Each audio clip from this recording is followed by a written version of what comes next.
Estamos começando o programa Democracia, aqui direto do nosso estúdio multimídia da TV Assembleia. Destacando o Julho Verde, que é um mês de conscientização mundial sobre os tumores de cabeça e pescoço, aqueles que surgem, por exemplo, na tireoide, na boca, na garganta, na laringe, entre outros pontos desta região do corpo. Como acontece em relação a outros tipos de câncer, a boa notícia é que quando o diagnóstico é precoce, ou seja, quando o câncer é detectado no início, são grandes as chances de sucesso no tratamento.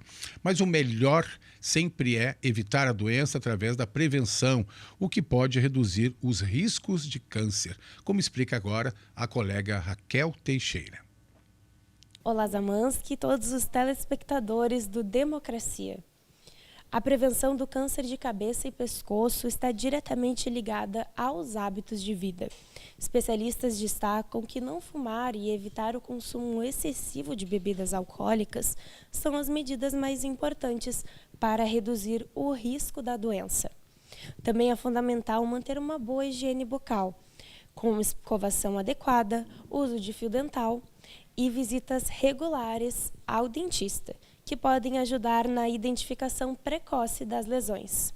Outro ponto de atenção, Zamansky, é a prevenção da infecção pelo HPV, vírus associado a alguns tipos de câncer.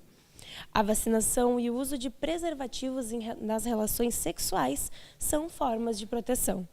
Além disso, o uso de protetor solar na face e nos lábios ajuda a prevenir tumores de pele nessas áreas, especialmente para quem se expõe ao sol com muita frequência.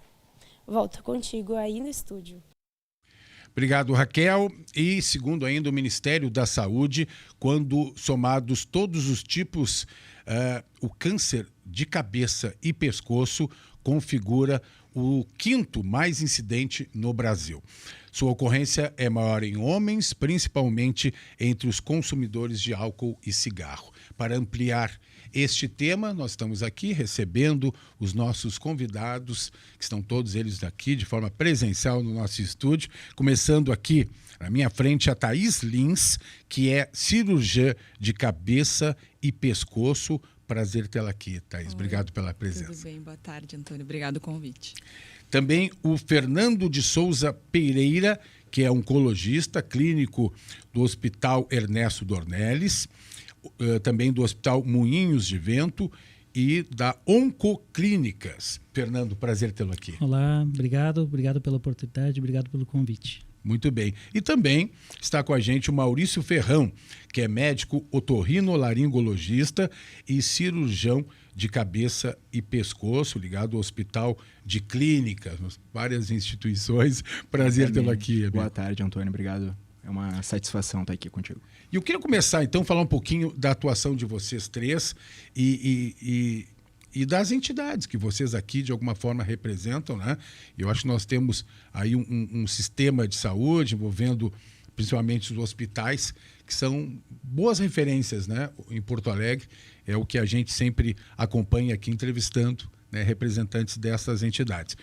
E, então, Maurício, tu estás ligado ao Hospital de Clínicas e o que é o médico otorrino, né, de forma mais didática, e a tua atuação como cirurgião de cabeça e pescoço? Então, boa tarde. Eu atuo no Hospital de Clínicas, no serviço de otorrinolaringologia e cirurgia de cabeça e pescoço. A nossa atuação da nossa especialidade ela é basicamente, né, majoritariamente voltada para casos oncológicos malignos, como a gente está tratando aqui hoje. O câncer de cabeça e pescoço, ele compreende um grupo de cânceres, né? Ele não é um câncer único. O câncer de cabeça e pescoço, ele trata das neoplasias malignas do trato aerodigestivo superior. Então, compreende a boca, a garganta, nariz e seios paranasais, laringe e cordas vocais, né? Além de glândulas salivares e glândula tireoide também compõem esse grupo. Sim. No Hospital de Clínicas, a gente é uma das principais referências da cidade e do estado para o tratamento dos pacientes do SUS, né? Aqui na cidade, junto com a Santa Casa, o Hospital Santa Rita, e o Conceição também tem serviços dessa especialidade. O câncer de cabeça e pescoço é muito importante a gente debater ele, né? tanto pelo número de casos, como tu disse, é um número considerável, né? Principalmente na população masculina, que é o 5º câncer mais prevalente. Sobretudo aí os tumores da boca e da laringe são os principais, como tu bem disseste, muito relacionados aos pacientes tabagistas e etilistas. No Brasil são esperados por ano mais de 42 mil casos de cabeça e pescoço, né? Somando todos os grupos ali, todos os sítios tumorais que a gente trata. Mas é importante a gente debater não só pelo número, mas pela função, porque a gente tem que ter um diagnóstico precoce, tanto para atingir a cura, né? O sucesso oncológico, e também, uma coisa que pouco se fala, mas preservar a função, né? O câncer da cabeça e pescoço, o nosso rosto, é a parte do nosso corpo que a gente usa para nos relacionarmos socialmente, né? É o nosso rosto que está estampado na carteira de identidade. Os sentidos estão todos aqui. Praticamente. Então, a gente detectar um câncer de língua, se ele tem 1 centímetro ou se ele tem 3, muda tudo. Tu preserva a função. Então, a gente tem que ter o diagnóstico o mais precoce possível. Perfeito. Thaís, tu trabalhas em clínica, mas também faz operações em outros hospitais, é isso? Eu sou do corpo clínico, do Divina e da PUC, e eu atendo em 2 outras clínicas privadas também, que é o ICAP e o IGO. E eu fiz a formação no Hospital de Clínicas de Porto Alegre, cirurgia de cabeça e pescoço lá, que é onde eu conheci o Maurício. E lá a gente tem um volume muito grande de pacientes que chegam até com diagnósticos mais avançados. 80% dos tumores de cabeça e pescoço já tem um diagnóstico avançado. Então é muito importante a gente poder ter esse espaço aqui para mostrar para as pessoas, passar os sintomas, os sinais de alarme, para que eles possam chegar o quanto antes possível num especialista, ou às vezes até o dentista é a nossa primeira porta de entrada, um machucadinho na língua, uma afta que não está conseguindo cicatrizar. Eles fazem a avaliação, encaminham para o especialista. E isso que o Maurício falou, um tumor de 1 centímetro é completamente diferente de um de 3. Quanto antes a gente puder chegar nele, é melhor.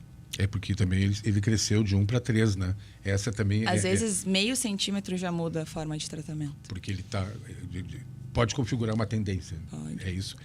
Eu enfrentei isso em casa com os meus pais, com a minha mãe com câncer. E a gente ficava ali sempre, todo ano, fazendo o raio-x ali para saber a evolução, que é importante. Fernando, fala um pouquinho, porque tanto a Thaís quanto o Maurício, eles fazem a cirurgia. A tua área é como oncologista, né? Ligado ao Hospital Ernesto Dornelles e ao Hospital Moinhos de Vento. Como é que é a tua atuação? O que faz o oncologista, então? Bom, novamente, muito obrigado por poder estar aqui com vocês. Maurício, eu também conheci no Hospital de Clínica, até estou conhecendo hoje.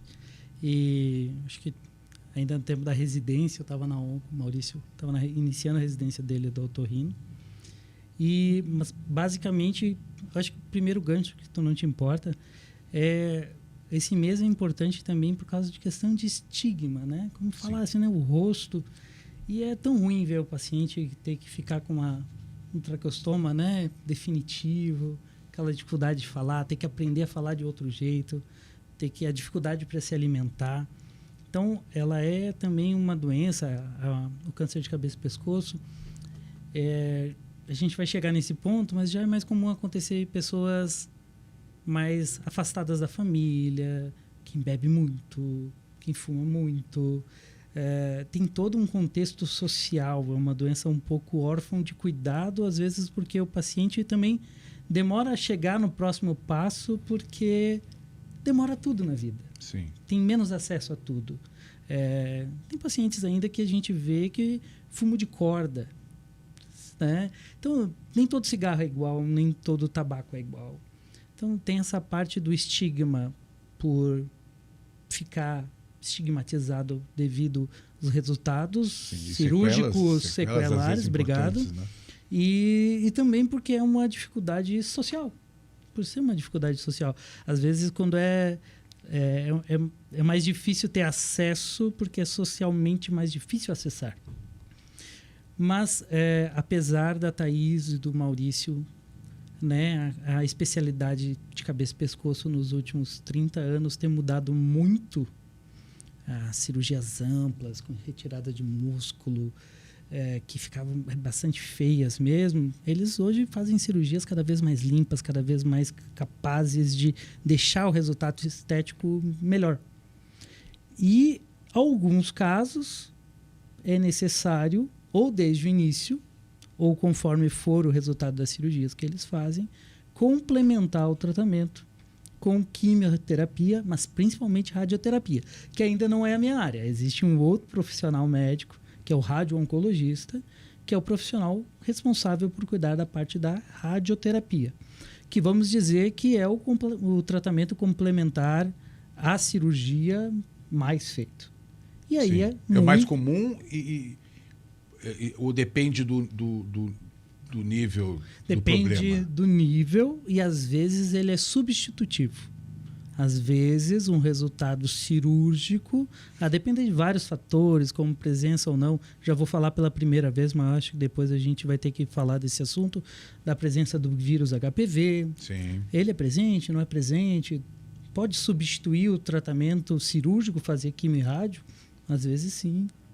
Então, a depender de uma conta bem complexa do tamanho dos linfonodos, do tipo, da presença de HPV ou não. Então. Perfeito. É uma observação para cada um. Não é uma receita de bolo não igual para todo mundo. Não é uma receita de né? bolo.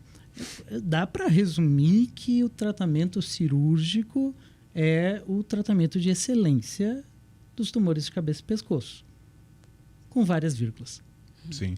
O que me preocupou, agora entrando mais nessa questão, a gente fala um pouquinho da forma com que a incidência, né, que é alta, né, deseja falar, mas falar um pouquinho de sintoma, sobre, já que é individualizado, se o histórico da pessoa, como é que ela detecta, porque o dado que a Thaís passou para nós é que 80% já chegam num estágio que fica mais difícil de reverter, né? Por que acontece isso?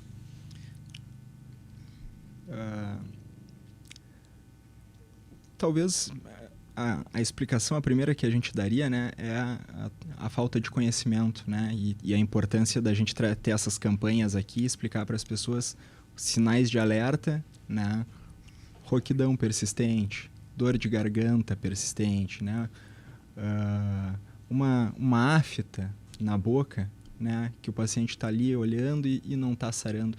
Isso tudo não é normal, né? A gente diz uma afta, uma rouquidão, uma dor de garganta com mais de 2 ou 3 semanas, não é normal, tem que ter avaliação médica, tem uma suspeita forte para uma neoplasia da cabeça e pescoço.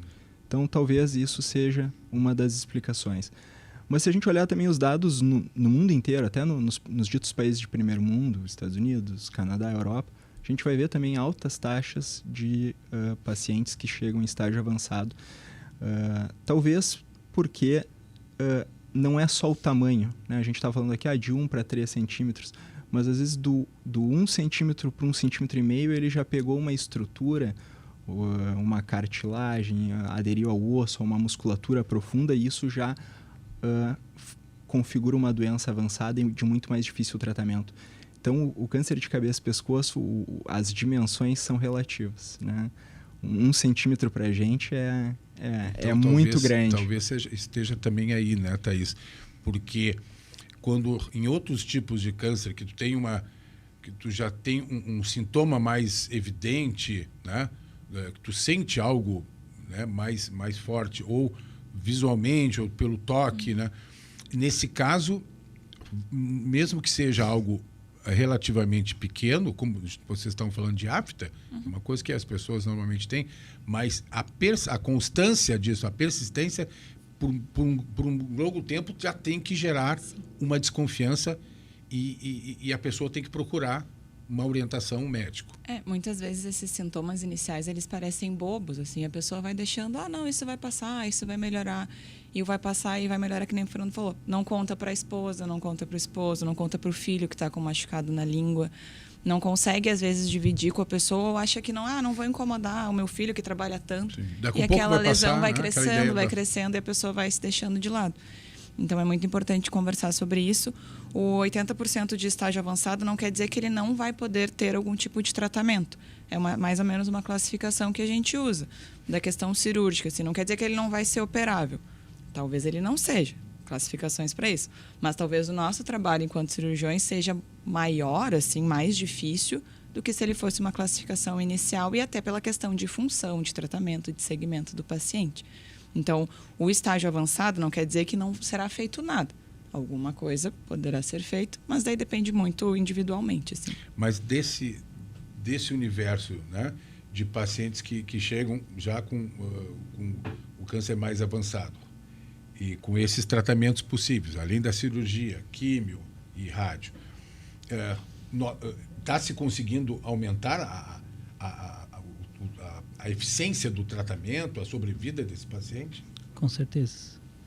Hoje a gente consegue, com esses tratamentos combinados, ter pelo menos um intuito curativo. Eu acho que essa palavra é uma palavra interessante. Pacientes que antes não conseguiriam ou ressecar toda a doença, ou não conseguiriam ter um tratamento que controlasse a doença, mesmo que hoje seja... tem algumas classificações de localmente avançado, mas hoje a gente consegue oferecer para esses pacientes tratamentos com intuito curativo, de intuito de fazer com que a doença não retorne mais. E isso, às vezes, só às custas de tratamentos mais agressivos.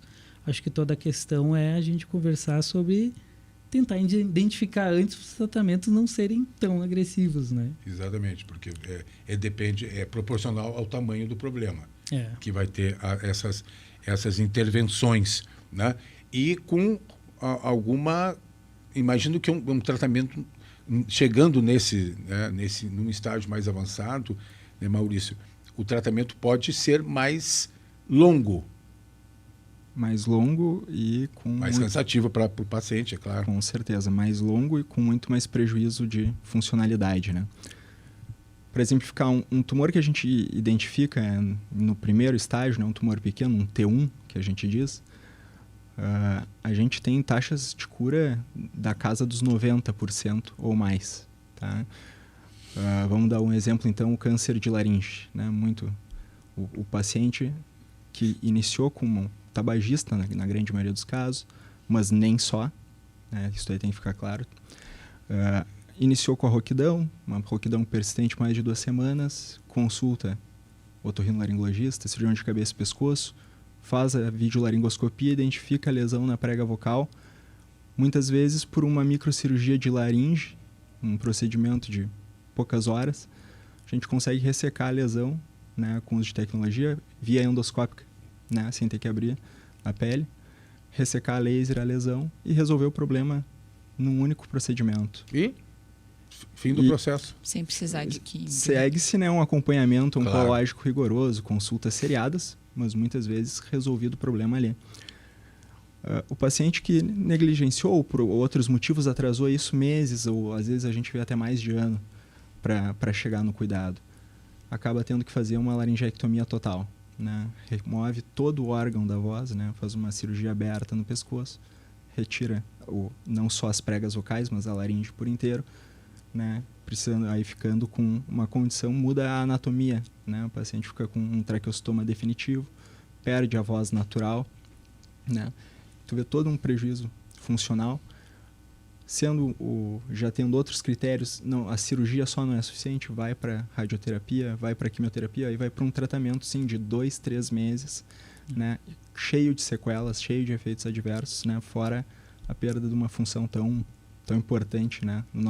na nossa vida quanto a nossa voz. Se eu puder, claro, a verdade é que a gente tem bastante pena do paciente quando chega nesse momento, porque nós temos que ser as pessoas que digam, vamos lá, vamos encarar o tratamento porque é necessário.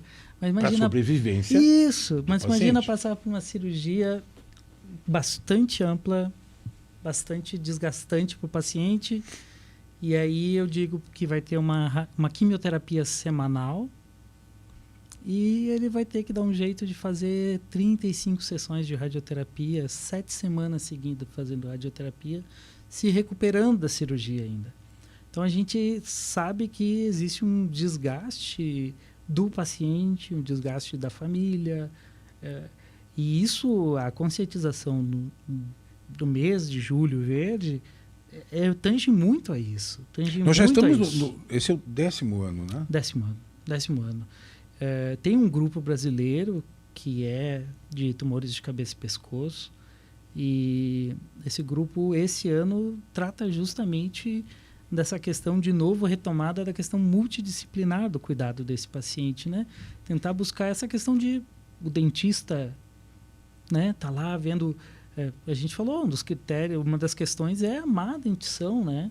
Então, às vezes, é o dentista que vai ter a oportunidade de fazer a biópsia e pegar essa lesão cedo. E a palavra é essa, é oportunidade, porque às vezes esse paciente, por qualquer motivo que seja, não vai chegar cedo de novo. Ou não sabe que aquilo é diferente, ou né? Não a sabe que aquilo é leucoplasia, que são diferente. lesões branquinhas. Porque a preocupação, acho que a gente devia colocar isso bem, para não chegar em 80% nesse estágio, tu fazer. Como é que a gente identifica problemas para poder, antes, né, para ter um diagnóstico né, mais cedo possível? Tu identificar os problemas. E para isso tem que ter, as pessoas são recomendado, né, que as pessoas façam check-ups.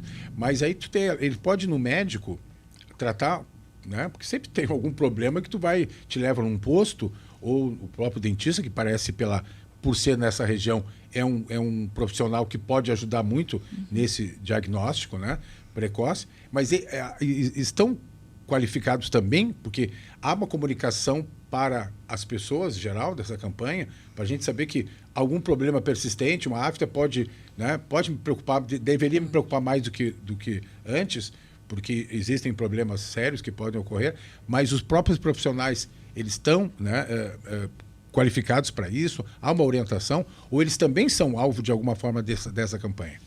E é importante também poder falar para outros colegas disso, de equipes multi, que nem o Fernando falou. E eu digo até da área da medicina. Tenho colegas que não sabem o que eu faço. O que um cirurgião de cabeça e pescoço fala? Tá, então vamos lá, vamos conversar, porque é uma especialidade que não é muito conhecida. E acho que o pessoal do Odonto faz o Maio Vermelho, se eu não me engano, que é conscientização do câncer de boca também, fazem campanhas. Tem o dentista que ele faz uma formação como se fosse uma residência, que é a estomatologia. Então, ele é estomaterapeuta, ele trata as feridas da boca. Eu acho que é um dos principais parceiros do cirurgião de cabeça e pescoço, o dentista e o estomaterapeuta. Vai fazer uma limpeza, profilaxia, que todo mundo tem que fazer, né, regularmente. Tem uma lesão aqui que está um pouco estranha. Ela ainda não é ulcerada, mas é uma lesão mais branquinha. Pode ser que seja uma lesão pré-maligna. Pode ser que daqui 2 anos ela vire um câncer inicial. Então, quanto mais a gente puder falar, não só para a população no geral, mas para próprios colegas que não conhecem um pouco desse tema. Profissionais da área da saúde. Da área da saúde no total. Assim, ano passado a gente fez o Julho Verde lá no... semana passada, né? Ano passado começamos a fazer, semana passada fizemos a 2ª edição. E tinha colegas de tudo que era área, enfermagem, físio, fono, odonto, estudantes de medicina de vários lugares. E a gente pode falar um pouco mais sobre isso. Porque eles são, às vezes, os primeiros que chegam no paciente. Para até eles saberem aonde indicar, para quem encaminhar, até que possa chegar numa avaliação especializada. Importante essa relação, esse diálogo, né, que seja com esses outros profissionais, como os cirurgiões dentistas, né, porque as pessoas me parece que vão mais ao dentista, porque os homens normalmente não fazem check-up, não gostam muito de procurar, né, procurar médicos, só vão se alguém conduz, né, normalmente. Mas o dentista, os homens não têm tanto medo, imagino, porque, afinal, né, é um dente que tu pode fazer um tratamento de canal ou de uma extração, mas esse é importante porque os dentistas, né, acabam tendo um número grande de pacientes que podem, com certeza, no câncer, ajudar nesse processo. No câncer de boca, o dentista é talvez o nosso principal aliado, né, para detectar precocemente. Agora, recentemente a gente começou a falar, eu lembrei isso. Recentemente um amigo meu, o Dr. Éder, lá da PUC, ele é bucofacial, uma paciente que chegou para tratar distúrbio de ATM, bruxismo com ele. E ele muito bem identificou um câncer bem precoce na língua, biopsiou, me encaminhou, operei a paciente, né, fiz ali uma glossectomia parcial, tirei aquela porção acometida da língua, tumor detectado ainda em estágio muito precoce, não precisou nem de esvaziamento. Né? Esse é o ideal. É o ideal. Ideal né? de vida. Eu disse para a paciente, olha, agradece ainda mais ao dentista do que a minha parte. Ficou tudo mais fácil graças a essa ajuda dele no diagnóstico precoce. E tu vai ao dentista muitas vezes porque tu sente dor, né? Outro dente incomodando, que é uma forma de ATM incomodando. Tu identifica que tem uma dor que Exatamente. pode ser apenas um tratamento de canal. Tá? Eu já identifiquei coisa, mas isso aqui tá me doendo demais. Aí, não, tem que investigar. E, sabe, eu estava bem preocupado, né? Porque tanto fazer programas sobre prevenção na área da saúde, e aí tem dentistas que falam que uma porcentagem grande de doenças acabam entrando, né? É via oral, né? E não só tem a ver as com infecções também, né? Sistêmicas. Tudo. Mas falando ainda de cuidado multidisciplinar, né? A gente se conheceu aqui no Hospital de Clínicas, e o Fernando aqui da Oncologia. Lá a gente tem semanalmente, né? Tumor board, né? Reunião clínica para discutir caso a caso. Então, cada novo paciente que chega no hospital com câncer de cabeça e pescoço, a gente senta cirurgião, oncologista clínico, radioterapeuta. E analisa aquele caso. E analisa o caso e vê qual o melhor tratamento. Esse tem que ser operado, esse não dá para operar, esse é melhor uma abordagem clínica. E se faz esse cuidado Isso é um individualizado. protocolo geral ou vocês tomaram essa iniciativa? Porque eu vou tomar a liberdade de acompanho muitos seriados na área médica. E a gente vê isso, né? Em filmes, em série. Eu achei que não era isso exatamente assim que fazia. Não é em toda instituição que faz, mas isso é uma coisa já preconizado mundialmente. Existem estudos demonstrando que essa discussão multidisciplinar melhora os desfechos da instituição. E lá a gente, né, a instituição busca bastante um atendimento de excelência. E então a gente faz isso semanalmente. Eu estou lembrando do Good Doctor, que sempre tem uma reunião que eu acho interessantíssima. E qual é a tua opinião? Né? Eu pergunto, claro. Deve ser mais ou menos isso. Aí eu acho que não. Aí alguém surge, quem sabe não é tal coisa. Isso na prática pode acontecer, então. O ideal é que sempre O ideal é que seja. Não, eu digo de alguém identificar. Não, eu estou pensando numa coisa que aparentemente não parece lógico, mas vamos tentar, vamos analisar a partir daí e pode chegar a uma conclusão. São as vírgulas que o Fernando falou, né? Sim. O melhor tratamento é o cirúrgico com algumas vírgulas.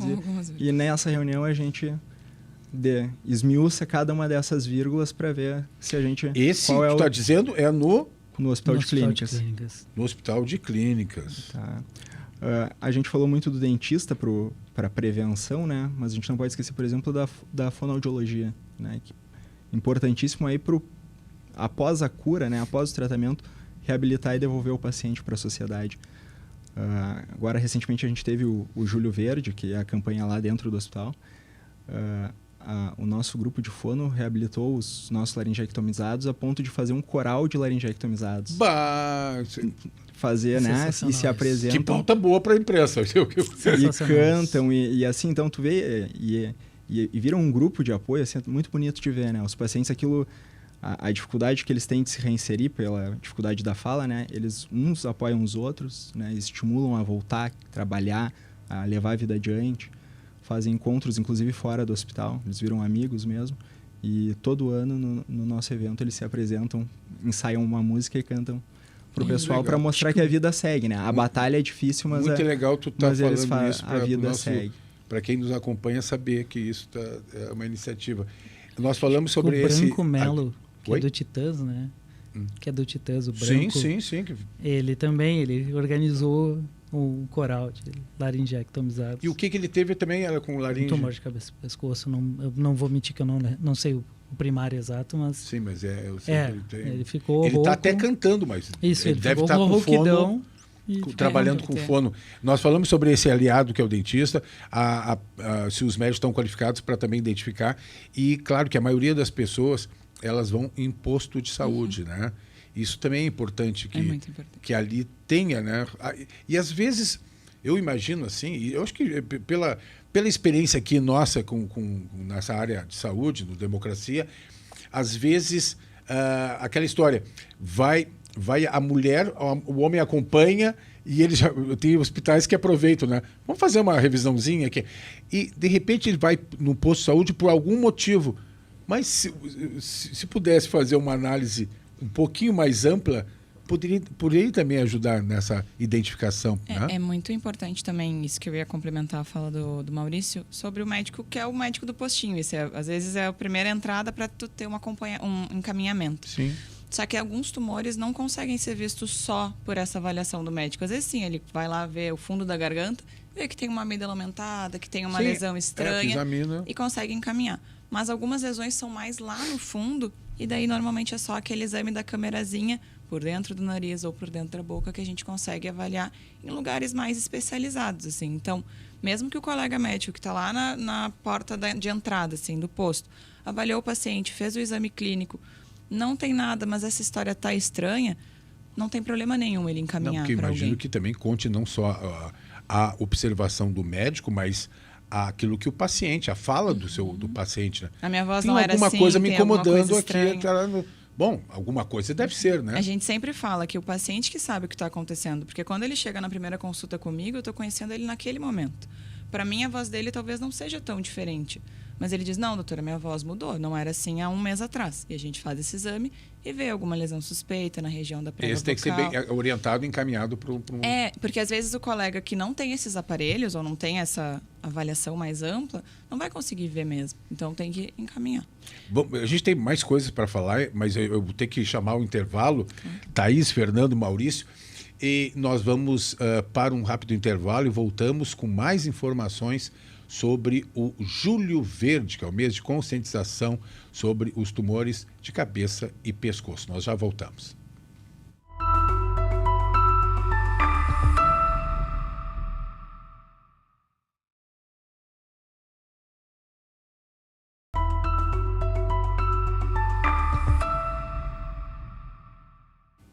Voltamos para a segunda parte do nosso programa Democracia. Seguimos aqui no estúdio multimídia da TV Assembleia com os nossos convidados, falando hoje sobre o Julho Verde. É o mês de conscientização sobre os tumores de cabeça e pescoço. Seguimos aqui com a Thaís Lins, que é cirurgiã de cabeça e pescoço. Também com o Fernando de Souza Pereira, oncologista clínico do Hospital Ernesto Dornelles, do Hospital Moinhos de Vento e da Oncoclínicas. E ainda com Maurício Ferrão, médico otorrinolaringologista e cirurgião de cabeça e pescoço.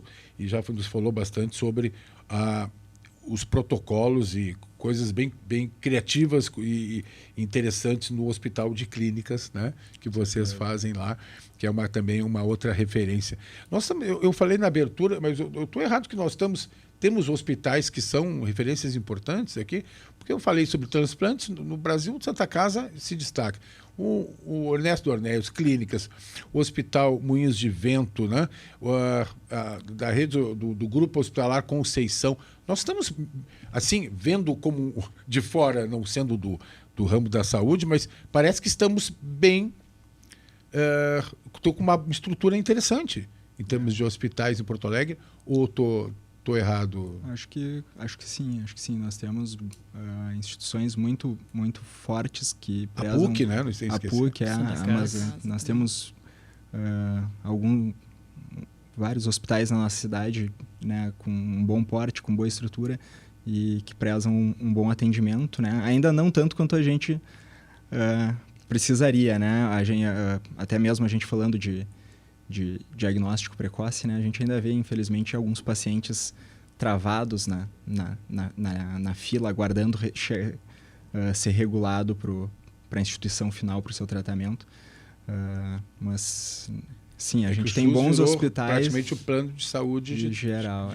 É muito volume. De mais de 80% da população. É um volume gigantesco. Aquela lei, a gente tem uma lei de 2012, né? Que o paciente, a partir do diagnóstico patológico... 60 dias. Tem que iniciar o tratamento em 60 dias, né?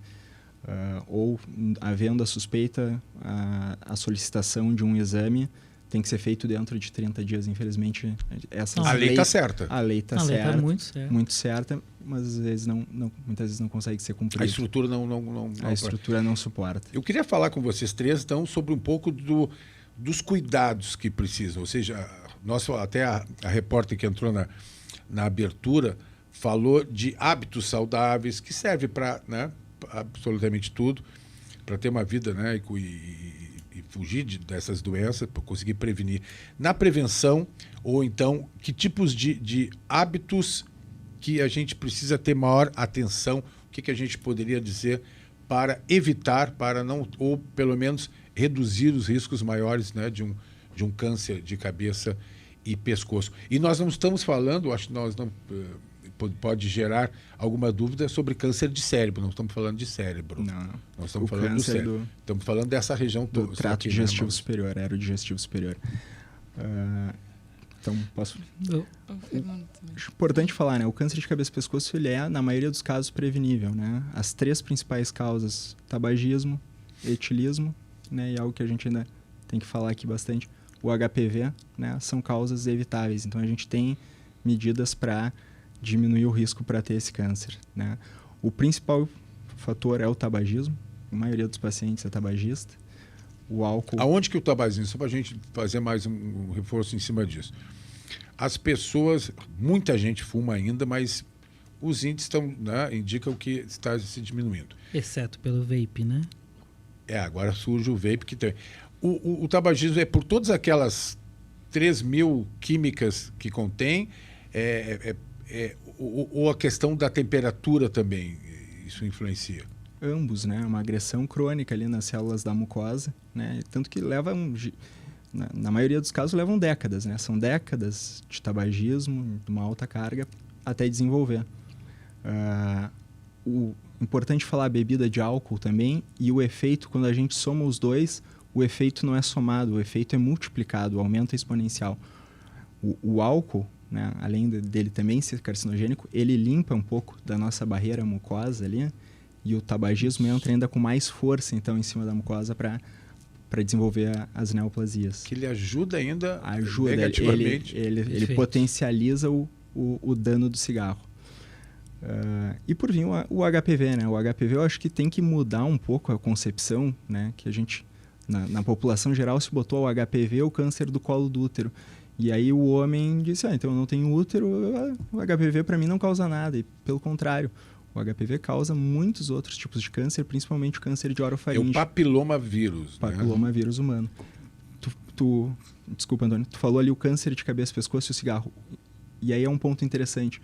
O tabagismo vem diminuindo um pouco, né? A gente, depois de décadas de campanha, o tabagismo começa a diminuir. Os cânceres relacionados ao tabagismo, por exemplo, câncer de laringe, começa a reduzir um pouco. Mas o grande grupo da cabeça e pescoço está aumentando por causa do HPV. O HPV, o que a gente conseguiu tirar... Ele veio compensando. Assim, ele parece estar compensando os cânceres que hoje em dia não tem mais por causa do cigarro. Embora ainda tenha muito câncer por cigarro. E geralmente em outro público de população. Que explicasse um pouquinho mais sobre o HPV, que tem uma vacina, né? Exatamente. Que hoje e aí se faz muita campanha para que jovens... E isso é outro ponto, que o HPV, a doença é diferente, né? O paciente da cabeça e pescoço, a gente geralmente espera um homem com 60 anos, mais ou menos, com uma longa história de tabagismo. E com HPV a gente começou a ver pessoas de 30, 40 anos, saudáveis, que vão na academia, que não estão com sintomas, tá? Nunca fumaram. Bem nutridas e com câncer. Mulheres também. Né? Mulheres. Muito momento bem importante. Exatamente. E o padrão de sintoma muda, né? Alguns têm uma dor na garganta, muitos não têm, mas é muito característico aí os nódulos cervicais. Até esse é um ponto a dizer, caroço no pescoço de adulto não é normal. Tem que ser visto e muito bem avaliado, né? Na criança a gente vê, se gripou e inchou um gangliozinho, uma íngua do pescoço. No adulto não é assim. Nódulo, massa cervical no adulto, até se prova em contrário, é câncer e tem que ser E o que avaliado. A gente pode falar sobre prevenção? Tem essa vacina e tem a questão do uso de proteção, de preservativos, né, Thaís? O câncer, então, a vacinação do HPV ela é muito importante. Como eles já conversaram, está crescendo muitos casos e até bem isso, a gente pensa mais no homem, mas as mulheres com muito, muito caso. E esse vírus, ele gosta da região lá do fundo da garganta, que é a região da amígdala, do céu da boca, às vezes na base da língua, e alguns pacientes até lá na região da laringe. Mas a vacina ela é muito importante, uma coisa que eu sempre trago, porque eu já tive essa conversa algumas vezes com pacientes, mas a vacinação é a partir dos 9 anos. Mas a minha filha, eu não vou vacinar minha filha, ela nunca vai nunca vai ter relação sexual com os 9 anos. Mas é justamente por isso, para a gente pegar no início, antes de uma exposição, antes de ter uma relação sexual, para que quando essa pessoa tenha consciência, respeito e consentimento de que vai ter a relação, ela já esteja protegida. É tu tentar pegar isso antes de acontecer. Então, no SUS, a vacinação é dos 9 aos 14 anos. A vacina é indicada dos 9 aos 45. No SUS, é uma vacina que protege contra 4 subtipos. Nas clínicas privadas, instituições, agora tem a 9ª valente, são 9 subtipos. E alguns pacientes específicos pelo SUS conseguem fazer até 45 anos. Antigamente, se dizia, a pessoa tem que ter, no máximo, 3 relações sexuais, 3 exposições diferentes. E não, se teve o 4º parceiro, a parceira já não pode fazer mais. Hoje em dia, os estudos dizem que isso não tem mais a ver. O importante é que a pessoa esteja, teoricamente, prevenida. O subtipo, por exemplo, que é o mais comum da nossa área, que é o P16, que a gente diz. Então, essa vacina tem 4 subtipos, um deles é o P16. Mas existe o P18, o 11, e tudo isso está na vacina. Não vai impedir, talvez, a pessoa de ter uma lesão, de uma infecção, mas ela vai tentar reduzir um pouco a exposição. Eu acho que isso é muito importante da questão da idade, né? Não sei se vocês pegam isso no consultório. Com certeza. Mas nunca teve relação, não vou fazer ela vacinar antes. Não, mas é justamente por isso. Para fins de política de saúde, né, se definiu meninos e meninas dos 9 aos 14, né? Aí a pessoa, mas e eu que já iniciei a vida sexual e quero me vacinar, vale a pena? Com certeza. Vale a pena. Inclusive, alguns estudos demonstram que pacientes que já tiveram uma neoplasia, vale a pena vacinar para evitar que possa ter a segunda neoplasia. Até porque a gente tem uma centena ou mais de tipos de HPV. O principal para a gente é o 16, o que mais causa o câncer de orofaringe, mas não é o único, né? E a pessoa que já iniciou a vida sexual tem uma grande chance de já ter tido contato, né? Mas não com todos os tipos, né? E até tem estudos mostrando que os tumores não 16, né, tem prognóstico até pior, né? Então, assim, a vacina, sempre que possível, deve ser feita. Infelizmente, a vacinação está tendo problemas, né? Uns anos para cá, as pessoas se vacinavam, não é? O Brasil, como modelo nesse campo, acabou tendo um retrocesso porque há uma dificuldade até para vacinar contra a gripe. As campanhas continuam por aí, mas há mesmo com a pandemia, mesmo com aquele evento fantástico que foi a descoberta, né, de uma vacina lá para o coronavírus.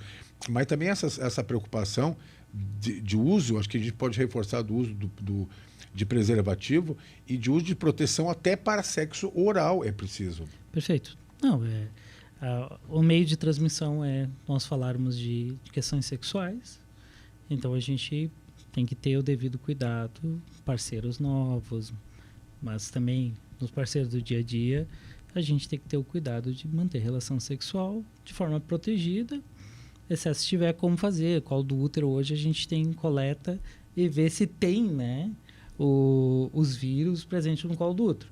Que eu saiba, não tem esse exame para orofaringe, né? Mas ele é cruzado, um exame cruzado, né? No final das contas. Então, ter esse mínimo de segurança e não adianta, precisa ter o cuidado de manter relação sexual com camisinha para que a gente possa não fazer com que esse vírus circule ainda mais, né? Sim. Enquanto, infelizmente, a vacina não é realmente. Eu trago um dado sobre a vacina que é interessante, já que a gente falou eu falei de questão cruzada. Na Inglaterra, esse ano de 2026, é o primeiro ano que não morre nenhuma mulher dos 25 aos 29 anos com câncer de colo do útero pela primeira vez na história. Então, foi pelo amor de Deus, um processo eficiente que eles adotaram. A vacina é algo incrível para a proteção. É uma doença que pode ser excluída. Não é assim uma doença que pode ser diminuída, né? Ela pode ser totalmente evitada. E a gente falou tantas vezes no tempo da pandemia, e a gente nunca parou aqui, né, no programa Democracia, claro que sempre de forma virtual, entrevistando nossos convidados, mas sempre se falava assim, é importante para ti, mas é importante para o coletivo essa vacinação. Não é isso? Para o vírus não circular, né? Essa é a vírus função da não circular. vacina. Essa é a função da vacina, que é todos se beneficiem do comportamento individual, né? Sim. E mesmo Porque o comportamento individual... eu sou contra a vacina, mas tu está sendo contra, mas não diz só de respeito a ti, então. É uma questão de cuidado, de saúde É um cuidado pública. com o coletivo, Isso porque é que uma tu saúde falou- pública. Isso que tu falou da vacina. vacina, estava sobrando dose da vacina da HPV no SUS. Eles estavam, uns 2 meses, eles estavam chamando as pessoas até 18 anos para fazer daí uma dose de reforço, uma dose única. Ou quem não tinha feito, enfim. Mas porque estava sobrando. Sim. no posto de Até saúde. confesso a minha ignorância, mas eu não sei como é que funciona hoje, mas eu sou aluno de escola pública. E na minha época era... Tô lá, a Ganhava. professora chama e vai, que chegou a tua hora da vacina. Mas teve essa experiência agora com HPV, não teve? Eu não recordo, Em não vou escolas. lhe mentir. Eles fazem campanha Teve um vacinal. trabalho conjunto das secretarias da saúde com as escolas. Mas é que às vezes é isso, vou dizer a palavra ignorância, mas não ignorância de ser burro, é ignorância de não saber o que isso vai causar. Como é que você vai vacinar uma menina de 10 anos sendo que ela nunca teve relação sexual? A questão sexual Mas bate é muito, né? justamente isso. Porque as pessoas tabu, acham que né? porque vai fazer a vacina uma tem que vacina ser... é bom para a saúde, vamos vacinar. Eu acho que Mas é um pouco Não da precisa conversa, entrar muito nesse- assim. Chegava a se dizer, né? Vai estimular É, a isso é pra iniciar logo a estimular. vida verdade. sexual. Enfim, bobagens E que a se ideia é falam a por aí. conversa, daí a equipe do posto, ou enfim, os médicos, os ginecologistas, as meninas normalmente vão numa consulta quando é adolescente para conhecer um pouco e ali já começar a conversar. E com as redes sociais? Eu vejo assim, minha filha tem um pouco, 22, mas eu lembro dela muito ativa e sabendo das coisas muito, muito cedo já, através das redes sociais. É o lado bom, vamos colocar assim, né? Não dá para demonizar as redes, mas a rede pode ser um ponto para chegar e nessas pessoas de acesso, para passar informação. Até essa campanha do Júlio Verde nas redes sociais a gente utiliza isso, né? Sim. As entidades estão utilizando. Falando bastante disso agora. O que antes não era tão conhecido, quanto mais a gente fala, mais a gente Melhor, conhece. né? Mas talvez a gente falando de proteção, né? Um outro fator ainda de proteção muito importante que a gente não pode deixar de falar, o protetor solar, né? A gente aqui no Rio Grande Eu do ia Sul... te perguntar sobre isso, tá? Rio Grande do Sul, um estado agrícola, né? A gente vê também atendo muito no clínicas o paciente agricultor do interior que trabalhou a vida inteira debaixo do sol sem usar protetor e chega um ponto que começa a ter o rosto, né? É a parte que mais recebe irradiação, Incidência do sol. começa a ter Tem vários lei que, cânceres né, de foi pele. lei aprovada aqui na Assembleia, né, que obrigando A dar protetor solar. sim, né? a passar a entregar essa medida de proteção para os trabalhadores rurais. Exatamente, lembrado. Agora tem se aquele, proteger. sim, claro, porque quando é um trabalhador rural, mas tu pode ter uma pequena propriedade, estar na tua terra e não ter essa consciência. Eu demorei para sair todos os dias de protetor, assim, também, porque é uma cultura que isso é uma coisa da praia, né? Só na praia. Lembra Se aqui quando não vai... tivesse Sim, na sol- praia, Lembra Aqui quando não vai tem- para um verão, né? Sim, é que, claro que o que me motivou também é que eu perdi a mãe por melanoma, né? Sim. E achavam que era problema no pulmão, mas eu já era melanoma, já estava antes o câncer. E falou do cigarro, claro, a gente falou da possibilidade de câncer aqui na faringe, mas também de pulmão, né? Claro, que o cigarro leva. O cigarro, ele está meio que na base de muita. Tem muita maldade, né? Tá de muita Sonho- doença. Aí eu acho que cai muito mais na minha seara, né? Não que não seja deles, né? O sonho de todo oncologista é que pudesse ser extirpado da Eliminado. face da terra. Eu sei que é muito mais Entre eliminar totalmente o cigarro ou a bebida alcoólica, cigarro. o cigarro ainda é. Muito, muito, muito. A Porque as bebida- pessoas fumam 40 cigarros por dia. Não, Fumante. Tem gente que não sei Ativo. não sei quando é que faz o intervalo. E eu ia dizer, eu não ia tocar nesse assunto, mas eu gosto muito do Dr. Drauzio Varela. Ele é oncologista. Agora, acho que cada vez menos exercendo, até porque tem outras Claro. atividades. E ele percebeu o quanto o cigarro poderia ser maléfico com um paciente de tumor de cabeça e pescoço que levantou o paninho e fumou pelo traqueostoma, né? Eu já ouvi falar nisso. Então foi ali que o Dr. Drauzio Varela percebeu que o cigarro é realmente um dos E o problema piores, é que é o né? vício dos mais difíceis de largar. Então, o paciente, pela experiência coitado, que a já gente passou tem, né? por tudo que a gente falou e não consegue abandonar. Tá. E um paciente que tem tumor de cabeça e pescoço, trato aéreo digestivo, esôfago, pulmão, ele tem entre 15%, vamos botar como número, um pouco mais para cá, um pouco mais para lá, mas 15% de chance de ter um de cabeça e pescoço por causa do cigarro e ter um do pulmão junto. Ter um do pulmão e ter um do esôfago. Então, o cigarro, realmente, a destruição que ele faz, o nome bonito é metaplasia, né? Ele causa uma alteração de toda a mucosa desse trato, Sim. oro, digestivo, pulmonar, e isso faz com que essa pré-lesão, ou esse machucado de tudo, seja um lugar muito suscetível a ter um machucado Sim. que gera uma neoplasia. E quando combinado com álcool, como disse Maurício, é a tempestade perfeita para É o trazer famoso problema. botar gasolina na fogueira. Né? É. Então, proteção solar, protetor solar, né? Sim. E tá nessa lista de prioridades. Acho que as pessoas tratam muito câncer de pele, às vezes é uma pinta, é só tirar, né? Aí na nossa área, né? Mas se a pinta sai perto do olho, né? O prejuízo que é tu ressecar um pedaço de uma pálpebra, né? Já muda de cenário.